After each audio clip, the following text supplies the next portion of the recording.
البعض بيتكلم في حته ان رحيل زيزو في تخوف شويه من سيناريو امام عاشور، ردك ايه؟ لا لا لا لا مش لا صعب كوبري صعب. ومش كوبري لا لا والكلام لا ده. لا لا لا لا. لا اه لا ده امر مستبعد. هو راح لنادي هو طبعا مع احترامي النادي النيوم، لكن قيمه زيزو اكبر بكتير جدا يعني، كنجم منتخب مصر ونجم نادي بحجم نادي الزمالك.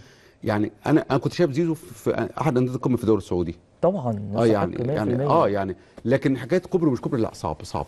مش عقليه زيزو خالص. مش مش عقلية عقليه زيزو. زيزو لا لا لا هو مش طالع اكيد عشان كوبري، لا لكن طبعا. اقصد فكره عوده زيزو للدوري المصري من خلال نادي تاني، لا هل دي بص ممكن تكون وارده؟ طبعا ورده. ورد. ممكن يرجع البيراميدز. اه ممكن لو بيراميدز مثلا، الاهلي وممكن الاهلي وليه لا. بعد ممكن. سنتين عرض وطلب.